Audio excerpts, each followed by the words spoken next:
Spoilers for Ghostbusters Afterlife. Yes, this movie is the Ghostbusters version of The Force Awakens. And I mean that as a good thing. The Force Awakens is the best of the sequel trilogy, at least. But that's not really setting the bar very high. Somehow Palpatine returned. Now back to Ghostbusters. Plot. When a single mother and her 2 children move to a new town in the middle of fucking nowhere, they soon discover they have a connection to the original Ghostbusters team. They then play out the original Ghostbusters movie almost beat for beat, and that's basically this movie. I think the movie has a strong theme of coming together as a family, as a team or a family. At the start of the movie, Egon's trying to take down the Devil Dogs and Gozer on his own, and he can't do it. He ultimately dies. And at the end of this movie, through the power of family and friendship, they're able to defeat Gozer again. Are you prepared to die? No, I'm 12. The good. I enjoyed the characters. Well, most of them. McKenna Grace is great as Phoebe Spengler. She plays Egon's granddaughter and really knocks the nerdy scientific genius who is socially inept out of the park. Carrie Coon is Carrie Spengler. I've seen people complain about this character, but I see her jadedness is easily justified in universe because she was abandoned by her father and the partner that she chose abandoned her as well, so I think you can kind of give people a pass when they've gone through that kind of trauma. Finn Wolfhard is great as a character in a science fiction medium with nostalgia for the 80s. He really does that very well. And Daddy Paul Rudd as Gary Gruberson, enough said, he is good as he usually is. The movie itself is also a very touching farewell to Harold Ramis, if you can look past all of the nostalgia bait in the movie. And I do appreciate this movie's use of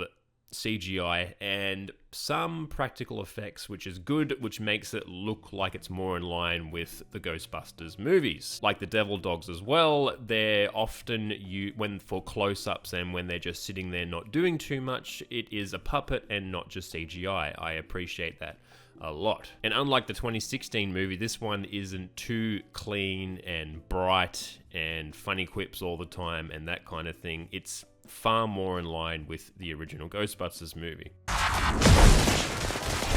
Oh my gosh!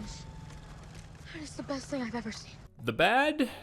I'm all for having bits of nostalgia for an older movie, but this one takes it way too far. I know this is a movie about catching ghosts, but I can't believe a lot of the shit that happens in the movie. Like the chocolate bar wrapper that's still in Egon's overalls after 40 years or however long it's been. It's a chocolate bar wrapper. You just chuck that in the bin. And just having a Twinkie in the car. I mean, you can have that, but just making a big deal over the most minute details of the original Ghostbusters movie. Even Phoebe having almost the exact same glasses as Egon, even though they haven't interacted with each other, just having the same glasses. And there are so much more. I could probably make an entire video outlining every single nod to the original Ghostbusters movie this movie has. Even lines from the original Ghostbusters movie is repeated so much, I would even go as far to say that it's cringe. Are you a god? The movie also doesn't make certain aspects clear, like why are there little marshmallow men in the Walmart? I don't understand why them in particular. Like, I know it's so we remember, oh, look at the little marshmallow men. It's kind of like the big one in the original movie. In the original movie, Ray accidentally chose the Destroyer in the original to take that form, but there's no explanation in this movie why they look like that. And this movie has such a hard-on to the original Ghostbusters to a fault that so much of the plot is the same as the original movie. I really hope that Frozen Empire deviates from that. And they also have a character named Podcast. Do I recommend? Yes, it's not perfect, but I think it's the best Ghostbusters movie that we've gotten since the original. And yes, I mean Ghostbusters 2, which is not that great. I know that's a bit of a controversial take for some people, but it's what I believe. So yes, I do recommend seeing Ghostbusters Afterlife, and I really hope that Frozen Empire is great as well.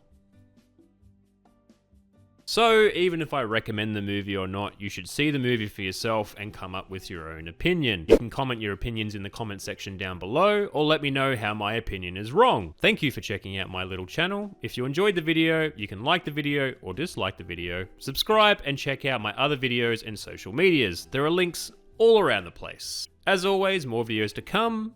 Have a good one.